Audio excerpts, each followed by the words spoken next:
तो आपने कहा कि 6 से 7 साल, तो उन 6 से 7 साल में एक बहुत ही क्रूशियल पीरियड पड़ा 2020, हुँ, 2000 2020, 2021 ग्लोबली बिज़नेस, इंडिविजुअल हर लाइफ को इफ़ेक्ट किया कोविड ने, हर तरह से। तो आप मुझे थोड़ा-सा ब्रीफली ये बताइए कि 2020 और 21 में कोविड का इफ़ेक्ट आपने क्या देखा लंदन में, आपके ऊपर पर्सनली और प्रोफ़ेशनली और आपने उसको कैसे मैनेज किया? बहुत ही डिफ़िकल्ट टाइम था for the entire world. As a entrepreneur मैंने उस ग्लोबल चैलेंज में भी एक अपॉर्च्युनिटी देखी और वो अपॉर्च्युनिटी थी जहाँ पर हम डिस्टेंस एजुकेशन को इंट्रोड्यूस कर सकते थे। जहाँ पर हमने कभी भी नहीं सोचा था कि वर्क फ्रॉम होम कभी पॉसिबल होगा। You have to believe me that जितना काम मैंने कोविड में किया है, I think throughout my 7 year एक बड़ा चंक मैंने कोविड में काम किया है। मेरी जानकारी में आपका सफ़र जो है लखनऊ से शुरू हुआ, आप दुबई में भी रहे, लंदन में भी रहे। तो 3 मेजर सिटीज़ में आपने काफ़ी समय बिताया है, जतिन जी। तो मुझे ये बताइए कि आपका क्या पर्सनल और प्रोफ़ेशनल एक्सपीरियंस रहा, लखनऊ में रहने का, दुबई में रहने का और फाइनली अब लंदन जहाँ पे अब आप सेटल्ड हैं, वहाँ पे रहने का? क्या एक्सपीरियंस रहा आपका? First thing first, I want to say greetings to your audience. Good evening to everyone. You're talking about my salad days. Hmm, hmm. So अगर आप बोले तो मैंने अपनी कुछ स्कूलिंग पार्ट स्कूलिंग बहराइच से की थी, फिर पार्ट स्कूलिंग मेरी लखनऊ से हुई, देन मेरी ज़्यादातर हायर एजुकेशन लंदन से हुई। काफ़ी प्रोग्रेसिव रहा। मैं अपने अगर चाइल्डहुड की बात करता हूँ, काफ़ी एक्साइटिंग था, काफ़ी एक्सपेरिमेंटल था। I come from a okayish family despite of जो रिसोर्सेज थे वो लेस थे, but despite of that my family support, my friend support, my teacher support, I did well in my career. मेरा education खत्म होने के बाद when I finished my qualification in London itself, I decided to stay back in London to start my career. I got the success to navigate, कुछ मुझे success मिली, कुछ अच्छी opportunities मिली, मैंने उसको इनकैश कराया और फिर मैं दुबई में काफ़ी साल रहा, करीब 4-5 साल रहा and I feel I did fairly well in Dubai as well. आज की डेट में लंदन में आपका क्या बिज़नेस है? किस तरह का काम कर रहे हैं आप? So London में after doing my masters and my further education qualifications, I worked for a Barclay Bank for a year and a half. मैंने करीब 1.5 साल Barclay Bank के साथ काम किया था। I used to work in their credit control department क्योंकि मुझे बहुत से कोट आते थे लंदन से, इंडिया से और different part of the world से, तो हमें वो बिजनेस केस बना के सबमिट करना पड़ता था अपने डिपार्टमेंट में। He used to approve their big loans, that's called corporate loans. Then after working year and half with the Barclays bank, my life was well set. So then I shifted from banking sector to the education sector. And फिर मेरी जो education sector की जो start हुई, वो start हुई थी as a teaching career से। I was a TA, teacher assistant. Then फिर मैं टीचिंग में काफ़ी और आगे बढ़ा, काफ़ी कुछ चीज़ें की मैंने टीचिंग में, कुछ क्वालिफिकेशन मैंने वहाँ पर जो रीजनल क्वालिफिकेशन मैंने गेन की। फिर after that I started my own company, the name of the company called London academy for applied technology. In between मेरा 6 to 7 years मैंने दुबई में भी स्पेंड किया, working with the Pearsons and other qualifications, some other educational entities in Dubai itself. Currently हमारे पास around 2000 plus student हैं, more than 3 campuses हैं। अगर आप स्क्वायर फीट की बात करो तो तकरीबन हमारे पास इसमें लंदन में more than 1 lakh square feet London में हमारे पास स्पेस है। All the 3 campuses are well furnished campus. In fact अगर आप नाम जानना चाहते हैं तो लोकेशन में मैं बता सकता हूँ कि हमारा एक कैंपस ओल्ड गेट में है, एक कैंपस हमारा क्रॉयडन में है और एक कैंपस हमारा ब्रेंटफोर्ड में है। प्लस रफली about 100 plus people are on the payroll with me, they are on the payroll of the company. मेरी जो पोजीशन है आज की डेट पे कंपनी में वो एज अ सीईओ है। तो मैं यहाँ पे लखनऊ में मैं देखता हूँ कि बिज़नेस स्टार्ट करना यहाँ पे कितना बड़ा चैलेंजिंग है। जी। इन जनरल लखनऊ की बात नहीं कर रहा हूँ, यूपी की भी बात करेंगे तो भी एक चैलेंजेस हैं, लाइसेंसेस लेना और परमिशंस लेना, ये सब चीज़ें। तो लंदन में आपने इतना बड़ा जो एक बिज़नेस सेटअप किया, उसमें आपको क्या चैलेंजेस आए? क्या कंपैरिज़न है उन चैलेंजेस का लंदन को लेके परमिट्स और लाइसेंसेस के बारे में अगर बात करें तो? So of course, it was a very uphill task. Beat Lucknow, beat London, setting up business itself a big challenge. जब आप entrepreneur होते हो, जब आपको एक business setup करना पड़ता है, तो I must say that कि आपके लिए 9 to 5, 9 to 12, it doesn't matter. Unfortunately, I would say only one thing, that if you're holding a key position in your company, then one word fits over here, that you can't afford to be tired. Simple as that. So of course it was very uphill task. Number of licenses होते हैं, number of challenges होते हैं. In fact जैसे मैं आपको example देता हूँ कि अगर आपको कोई भी कमर्शियल या कोई भी एजुकेशन एक्टिविटी किसी भी बिल्डिंग में करनी है यूके में, लंदन में, तो वहाँ पर एक लाइसेंस होता है जो आपको अपनी कैचमेंट काउंसिल से लेना पड़ता है, and that's called F1 license. So that it's taking a F1 license a year journey. And if you're talking about a campus, you're talking about around 15,000 pounds just to get a certificate that that space is fit for the education activity. That's it. That is the aim of F1 license. Of course, as I clearly stated, I don't have too many complaints from the life because what I strongly feel that if you start something with a good heart, with a good mindset, with the serene thought process, you will get it. But you have to keep hustling. So a dozen of licenses थे, बहुत सी चीज़ें मैं gain करनी थी, कुछ friends के support से, कुछ मेरे सिस्टम के अंडरस्टैंडिंग से, कुछ मेरे पर्सनल एक्सपीरियंस से मैंने वो चीज़ें गेन की, and by step, brick by brick, because you can't build Rome in a night, simple as that. So it takes time. So for me to reach at this place, I took around more than 7 to 8 years. अगर आप ease of business की बात करेंगे तो different प्रोस्पेक्टसेस हैं. मैं बोलूँगा कि अगर आप ईज ऑफ बिजनेस की बात करेंगे इन सेंस ऑफ कि जैसे अगर आपको एक बिजनेस स्टार्ट करना हो लंदन में, लखनऊ में, तो ईज ऑफ बिजनेस कहाँ होगा? Then I would say Lucknow. And I know it sounds shocking to you, despite of all bureaucracy and all, I strongly feel that in your life, your family, your mental well-being, your friend supports play a very vital role. Exactly. Yeah. Right. So जो support मुझे यहाँ पर मिलता अपनी family से, वो support मुझे वहाँ नहीं मिलता. एटलीस्ट अगर आप यहाँ पर गलतियाँ करते हैं अपने शहर में, अपने देश में, तो आपको करेक्शन करने वाले लोग हैं. But sometimes it says like no pain, no gain. You have to take the calculated risk. It was a calculated risk. My calculation was a little better. Again, वहाँ पर थोड़ी ब्यूरोक्रेसी कम है. वहाँ पर थोड़ा सा right of information, access of information थोड़ा easy है in comparison to Lucknow.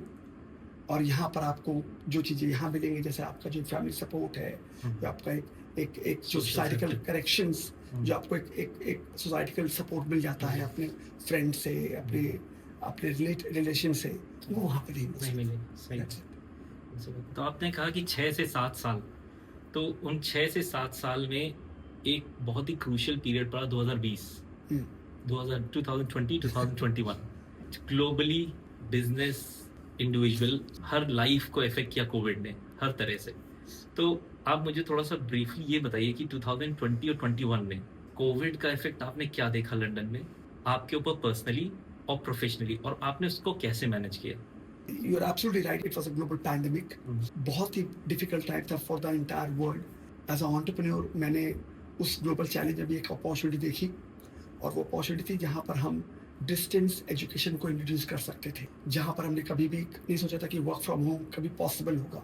You have to believe me that जितना काम मैंने कोविड में किया है, I think throughout my 7 year, एक बड़ा चंक मैंने कोविड में काम किया है. So covid has brought every challenge bring some opportunity for some people. You have to see कि आप कोई भी प्रॉब्लम जब आपके पास आती है तो आपके पास 2 ऑप्शंस होते हैं. When you find the fork in the road, you have got 2 options. Either one is कि आप प्रॉब्लम को एक्सक्यूज देके हट जाएं कि भाई अभी तो प्रॉब्लम आ गई, आई एम हेल्पलेस. और दूसरी प्रॉब्लम ये कि उस प्रॉब्लम में आप एक अपॉर्चुनिटी ढूंढें और push yourself, give your 100%, simple challenge yourself. So मैंने उस टाइम पे अपने आप को चैलेंज किया, and I decided not to surrender, to march forward. And as I said कि उस ग्लोबल पैंडेमिक ने मेरे बिजनेस को, मेरी सोच को, मेरे डायरेक्शंस को, मेरे थॉट प्रोसेस को एक अलग स्टैंडर्ड का विंग दिया. तो पोस्ट कोविड आप ये कह सकते हैं कि आपने वो चैलेंज जब ओवरकम किया तो you grew up to become a better businessman, entrepreneur. What I think about myself that I'm still a scholar, and I'm still a student of life, and I want to remain a student throughout my life. I'll be very honest. Better than it, but I would say कि I have become little mature. That's it. So थोड़ी सी decision लेने में थोड़ी सी और maturity आ गई, थोड़ा सा patience आ गया. यहाँ लखनऊ में भी आपने एक इसी तरह का इंस्टीट्यूट सेटअप किया है. तो जब आप लंदन में होते हैं तो वहाँ से लखनऊ का जो अपना बिजनेस है वो इतनी एफिशिएंटली कैसे मैनेज करते हैं? If you want to be a successful leader, तो मोर देन आपके दिमाग में ये होना चाहिए कि आपको एफिशिएंट नहीं बनना है. You don't have to know everything. You need to know what you are good into it. आपकी प्राइम एंड फर्स्ट रिस्पॉन्सिबिलिटी कि आपको अपनी पूरी एंटिटी को, पूरी मैन पावर को एफिशिएंट बनाना है, अपने से अच्छा बनाना है। तो उसके लिए मेरा मानना ये है कि आपको पर्सन सेंट्रिक नहीं, आपको प्रोसेस सेंट्रिक मॉडल बनाना पड़ेगा। And this is always remain my key understanding about my business. I am very lazy person, because अगर आप लेजी नहीं होंगे and you decided you start doing everything by yourself, so हो सकता है आप एक लेवल तक कर भी ले जाए, मैं ये नहीं कह रहा हूँ, but depends what's your ultimate goal. पर अगर आप ये चाहते हैं कि अगर आपको एक 5 7 10 करोड़ कंपनी बनानी है, तो yes, being a great character, being a great doer, you can build a company of a 5 crore, 10 crore, 15 crore, 20 crores. If you're exceptionally fortunate, then you might build a company of 50 crore, right? But अगर आपको कोई 1000 2000 की company बनानी है, तो एक legacy बनानी है, तो उसके लिए आपको पर्सन सेंट्रिक नहीं, प्रॉपर प्रोसेस सेंट्रिक मॉडल बनाना पड़ेगा। और उसके लिए you have to make sure कि आपकी कंपनी में काम करने वाला हर एक बंदा, हर एक कलीग, हर एक पीआर आपका उतना ही एफिशिएंट हो, उतना ही ऑनेस्ट हो जितने आप हो। If in case you need a motivation to go to your office, unfortunately you not the right character. And मेरा मानना है कि जिस दिन में मुझे लगेगा कि मुझे मोटिवेशन चाहिए अपना ऑफिस, अपने काम जाने के लिए, I will step down as a CEO. तो इस पे मैं ये चीज़ पूछना चाहूँगा कि लंदन की हम जब बात करें और लखनऊ की बात करें, तो लंदन की ऐसी कौन सी चीज़ है जो आप देखना चाहते हैं कि लखनऊ भी अडॉप्ट करे? Again, I will pick and choose one of the very beautiful word from a English vocabulary that is called patience. So मुझे लगता है कि यहाँ पर थोड़ी सी पेशेंस की कमी है। जैसे यहाँ पर आप जब गाड़ी भी चलाते हैं या कुछ भी करते हैं, तो देखा मैंने लोग ड्राइविंग में बहुत से मल्टीपल काम कर रहे हैं और वो सारा काम एक साथ करना चाहते हैं। Everybody is in hurry, seems like कि everybody just rushing without thinking कि जाना कहाँ है। तो वो मुझे ऐसा लगता है कि थोड़ा सा अगर पेशेंस से हम काम करें तो वो चीज़ें आसान हो सकती हैं। हमारे इर्द गिर्द जो लोग रहेंगे उनको कम परेशानियाँ होंगी। बहुत से ऐसे लोग होते हैं जो थोड़े से वनरेबल कंडीशंस में आते हैं, तो ऐसा लगता है कि हमारे वजह से उनको बहुत प्रॉब्लम्स होती हैं। मुझे ऐसा लगता है कि अगर थोड़ा सा हम पेशेंस से काम करें, I think city can be more beautiful. As a parent, हर पेरेंट चाहता है कि उसको बेस्ट एजुकेशन मिले, और एक क्राइटेरिया है कि लंदन जाके अगर वो पढ़ेगा तो वो कुछ कर जाएगा। तो इसके लिए आप क्या बताना चाहेंगे कि लंदन जाके कुछ बन जाएगा? ये वाली अप्रोच कहाँ तक सही है?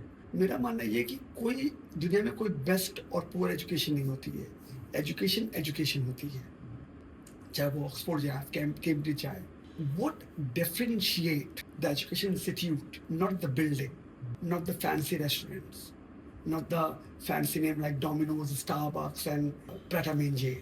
जो वहाँ उस इंस्टीट्यूशन का जो इन्वायरमेंट है, जो आपके पीयर्स है, जो आपकी एक्सेसिबिलिटी ऑफ इंफॉर्मेशन है, वो इम्पॉर्टेंट होती है। हाँ, ये जरूर मैं मानता हूँ कि अगर कोई भी स्टूडेंट यहाँ से लंदन पढ़ने जाता है, तो जो उसको एक एक्सेसिबिलिटी ऑफ जो उसको एजुकेशन मिलती है, एक्सेसिबिलिटी ऑफ जो उसको अपॉर्चुनिटी मिलती है, जो उसका पीयर होता है, I want use this word the quality wise, but वो थोड़ा सा बेटर एक्सपोजर होता है उसको, तो उनके पास थोड़ी बेटर अपॉर्चुनिटी होती है। तो अगर आप ऐसा बोलें कि इंडिया वर्ल्ड क्लास एजुकेशन नहीं है, लखनऊ से पढ़कर आप प्राइम मिनिस्टर ऑफ इंडिया नहीं बन सकते हैं, आप लखनऊ यूनिवर्सिटी से पढ़ के आप you can't be lecturer in the Oxford university, this is all misconcept, because I have done my education from Bahrain and I'm running a successful business in London. Thousands of Indians has proven the whole world wrong. They did great in their professional personal life. So I must say कि अगर आप India में भी पढ़ोगे तो आपको उतनी अच्छी एजुकेशन मिलेगी, but just like a right set of mindset. तो अगर हम भेजना चाह रहे हैं लंदन, तो क्या देखना चाहिए इंस्टीट्यूट में? क्या खाली मैं इसलिए भेज दूं अपने बच्चे को लोन लेके कि मुझे यूनिवर्सिटी ऑफ लीड्स का एक उसको डिग्री मिल जाए, वो सफिशिएंट है उसके प्रोग्रेस के लिए, ग्रोथ के लिए आगे? क्या आपको इसमें क्या कहना है? सो ये तो इंडिया लखनऊ में भी है कि अगर आप कार चला रहे हैं, आप अगर मारुति सुजुकी चला रहे हैं, BMW चला रहा है, तो जाहिर सी बात है कार तो दोनों ही हैं, डेस्टिनेशन पे तो दोनों ही पहुंचा देंगे आपको। But the moment you talk about BMW, you think it's a good quality car, simple, it's a more luxurious car. Same fashion, yes you are absolutely right कि अगर आप किसी भी वर्ल्ड क्लास रैंकिंग यूनिवर्सिटी से अगर आप अच्छी qualification gain करते हो, चाहे वो IIMs हो, चाहे वो IITs हो, चाहे वो यूनिवर्सिटी ऑफ लीड्स हो, आप किसी भी रसल ग्रुप की यूनिवर्सिटी से अगर आप एजुकेशन करते हो, तो of course it set the tone for you, it set the pace for you, it cut the cue for you. But having said this, this is the only parameter to get success, this is wrong. So by all means मैं ये बोलूँगा कि अगर आप कभी भी कोई institution चुनना चाहते हो, सेलेक्ट करना चाहते हो तो number of few factors has to be there कि फर्स्ट थिंग कि उस इंस्टीट्यूशंस की रैंकिंग क्या है ग्लोबल वर्ल्ड में, उनका जो है पोस्ट क्वालिफिकेशन सपोर्ट कितना देते हैं, वो जो पास आउट जो एलुमनीज हैं उनसे आप बात कर सकते हो कि वो कहाँ पर हैं, थोड़ा अपनी नेटवर्किंग क्रिएट कर सकते हो आप। तो अगर ये 4-5 चीज़ें आप देखते हो, और those institutions, those big names, with comes with a big cost as well. So mind it. The ROI is one of the key factor. अच्छा, तो यूके और इंडिया की एजुकेशन सिस्टम में सबसे बड़ा डिफरेंस आपको क्या महसूस हो? Indian education system is based on marks. कि यहाँ पर जो है वो एक अलग सा एक वैक्यूम बना दिया कि you have to get the best result, best marks at every cost, जो कि एक बहुत ही मार्क सेंट्रिक और आप बोल सकते हो कि स्कोर सेंट्रिक सिस्टम है यहाँ का। और जो यूके का एजुकेशन सिस्टम है वो स्कोर सेंट्रिक नहीं है। There are thousands of example कि जिनको मार्क्स कम मिले हैं यूके में but they have done very well in their life. Why? Because they get the right support. वहाँ पर जो एजुकेशन सिस्टम है वो स्पेशलाइज्ड है। अब वहाँ पर एक वर्ड होता है, यहाँ पर एक कॉलेज होता है, यहाँ पर वहाँ पर एक होता है कॉलेजिएट। सो दैट मीन्स कि जो वहाँ पर एजुकेशनल एक्टिविटीज़ हैं तो वो सारे कोर्स नहीं रन करना चाह रहे। जैसे वहाँ पर बहुत से जो कॉलेजेस होते हैं वो स्पेशल सेंट्रिक कॉलेजेस होते हैं, स्किल सेंट्रिक कॉलेज होते हैं। तो अगर आपको इंजीनियरिंग करनी है, आपको मान लीजिए प्लम्बिंग करनी है, तो they will make you the best plumber. Simple. If you want to be a singer they will push you to be a best singer in their life. But अगर आप यहाँ पर कोई यूनिवर्सिटी देखते हैं तो उनके पास मल्टीपल लेवल की फैकल्टीज होती हैं। उनके पास इंजीनियरिंग भी है, बिजनेस भी है, आईटी भी है, मेडिकल भी है। समटाइम आई वंडर कि for a one university how is it possible to maintain the best in all the faculties, because they claim the best in all faculties. Whereas in London, whereas in England, I would say कि वहाँ पर जो universities हैं, ऐसे बहुत सी universities हैं जिनके पास सिर्फ 5 क्वालिफिकेशन, ट्रेडिशनल, दैट्स इट। तेरा ऐसे बहुत से कॉलेजेस हैं उनके पास सिर्फ 2 प्रोग्राम्स हैं। They've got a vacuum, they've got the financial backup. If they want to add more faculties, if they want to add more program, it's a cakewalk for them. But they feel that will they able to justify and reflect the similar kind of success कि जो उनको एक faculty में मिली है, चाहे उनको एक sector में मिली है, क्या उसी सक्सेस को वो दूसरे फैकल्टी में रिफ्लेक्ट कर पाएंगे? That's always a question mark. So ये एक one of the major difference मैंने देखा है। Again I am not saying कि इंडियन सिस्टम गलत है, यूके का सिस्टम अच्छा है, यूके का सिस्टम गलत है, इंडिया का सिस्टम अलग है, सही है। It's not about right and wrong, it's all about creating the excellence in one sector. How did you score in your senior secondary? कैसा आपका, क्योंकि आज आपको मैं जब देख रहा हूँ जिस पोजीशन पे आप हैं, जो आपने सक्सेस देखी है, इसीलिए मैं पूछना चाहता हूँ कि आपका स्कोर कैसा था जब आपने हाई स्कूल इंटरमीडिएट किया था? तो वो your top student? I won't say I was a topper student, but I always been a first divisioner. Okay. But I never been like 90 or 95 percentile student, because जैसा मैंने आपसे बोला कि it's not about marks. It's not about marks. It's all about how good character you are, how good learner you are, efficient character you are. You'll agree with this point कि बहुत से ऐसे लोग हैं दुनिया में जो फर्स्ट डिवीजन होकर बहुत अच्छा उन्होंने किया। I don't think so कि Sundar Pichai knows the coding, but still being a CEO of the Google, he doesn't understand the coding, and he doesn't have to understand the coding because his approach for the company is more important than sitting on a table and creating a code which works for the different coders. So London में इतने time रहने के बाद हम कुछ ना कुछ कोई नई चीज सीखते हैं, तो आपने वहाँ पे क्या सीखा है रह के, और जो आप चाहते हैं कि इंडियंस भी वो चीज अडॉप्ट करें? देखिए, every country, every city has their own beauty. मेरा मानना ये कि doing comparison of London and India is a comparison of banana and Apple. So both the fruits have their own characteristics. पर हाँ, मैं कुछ चीज़ें बोलूँ चाहता हूँ कि कुछ बहुत सी अच्छी चीज़ें हैं जो वहाँ पर हम एक्सपोर्ट कर सकते हैं, जो हम यहाँ से वहाँ ले जा सकते हैं, जो वहाँ से हम यहाँ भी ला सकते हैं। For example like one of the best thing what I feel that yoga, one of the best example कि अगर इंडिया से अगर कुछ वहाँ ले जाना चाहते हैं तो yoga. So I think is the best exercise, which promote the longevity, which promote the personal wellness. और अगर मुझे लगता है कि अगर वहाँ की बहुत सी कोई चीज़ हम यहाँ पे ला सकते हैं तो वहाँ की बहुत सी चीज़ें, जैसे हम हाइजीन वहाँ से यहाँ पे ला सकते हैं। मैं अनफॉर्चुनेटली यहाँ पर कई मेडिकल हॉस्पिटल में गया हूँ, तो मुझे ऐसा लगता है कि अगर हम अपनी छोटी छोटी आदतों को थोड़ा बदल लें तो हम बहुत ही हाइजीन माहौल क्रिएट कर सकते हैं। And I think half the disease can go out from the hygiene. जो हमारा स्ट्रीट फूड है यहाँ पर वो अच्छा है. Lucknow is well known for the street food across the globe. But ऐसा मुझे लगता है कि हम थोड़े से आई वुड से कि हमारे जो एफएससीआई है उनके जो फूड पैरामीटर्स होते हैं अगर हम रियल टाइम से एग्जीक्यूट करें तो आई थिंक कि थोड़ा सा हम अपने जो क्वालिटी ऑफ फूड को और इनहैंस एंड अपलिफ्ट कर सकते हैं. And which is good for the kids, which is good for the elderly people, which is good for the society. Yes. अगर यहाँ से आज की डेट में कोई स्टूडेंट है जो लंदन में पढ़ना चाह रहा है, बहुत ज़्यादा गैप है लाइफस्टाइल का, कल्चर का, इंडिया को लेके और बहुत. लंदन को लेके. तो अगर वो ट्रैवल कर रहा है पढ़ने के लिए तो वहाँ जाता है तो एक कल्चरल शॉक है, एक इमोशनल शॉक है, बहुत सारी चीज़ों से उसको होके गुजरना पड़ता है. तो बीइंग देयर योरसेल्फ, आपने भी वो कुछ ना कुछ हद तक एक्सपीरियंस किया होगा. Too much. तो कैसे ओवरकम किया, क्या सजेशंस हैं आपके? जब आप वहाँ पर जाते हैं तो मोर देन कि आप ये सोचे कि हमें कमर्शियली कैसा सक्सेसफुल होना है, आपको सोचना है कि मुझे सोसाइटी में बेस्ट फिट कैसे होना है. अगर मैं यहाँ रहना चाहता हूँ तो वहाँ पर जाकर आप खामियां मत दिखाइए. You don't have to give the excuse to yourself. When I come to Lucknow I don't give excuse to myself कि भाई यहाँ पर ये अच्छा नहीं है, यहाँ पर ये अच्छा नहीं है, यहाँ पर ये ठीक नहीं है, यहाँ पर गवर्नमेंट ठीक नहीं है. what you are contributing that is more important. So तो आपका प्रिंसिपल आपके दिमाग में ये होना चाहिए कि अगर मैं लंदन गया हूँ तो मुझे एक बेहतर इंसान जिस काम के लिए मैं आया हूँ, आपको अपना विजन क्लियर रखना पड़ेगा. अगर आपका विजन क्लियर नहीं है कि आप लंदन के मैं कुछ भी कर लूँगा, मैं कैसे भी सर्वाइव हो जाऊँगा, तो ठीक है आप सर्वाइव. मैंने कहा ना कि आपको डिपेंड करना है कि आपको विजन कितना बड़ा है. जितना बड़ा आपका विजन होगा लाइफ में, लाइफ आपको उतनी अपॉर्चुनिटी देगी. ये मेरा मानना है. अगर आपके विजन में सिर्फ ये फिट होता है कि यार मैं क्या, मेरा घर, मेरी फैमिली, मेरी कार, मेरी फाइनेंशियल सिक्योरिटी, दैट्स फाइन.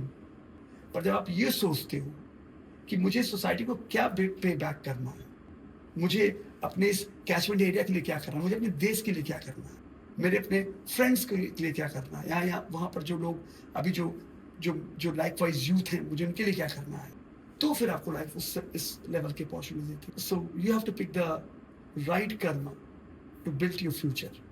तो इतने समय लंदन में रहने के बाद ऐसी कौन सी आदत है जो आपको लंदन ने दे दी?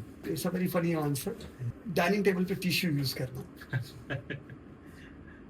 Good habit, very good habit. अच्छा, अगले 5 साल में आप अपने आप को कहाँ देखते हैं? मैं चाहता हूँ कि जो हमारी आज एक लार्ज फैमिली है, London academy for applied technology, जिसको हम शॉर्ट में लैड बोलता हूँ मैं, उस फैमिली में मैं करीब 500 to 700 पीयर्स देखता हूँ अपने अक्रॉस द ग्लोब. तो ग्लोबली मैं चाहता हूँ कि करीब 700 लोग की हमारी फैमिली होगी. And I want to convert a small college into awarding power university. मेरा विजन है इंडिया में भी एक यूनिवर्सिटी सेट करने का. All the best for that. Thank you very much. Thank you very much. Thanks. Please to see you.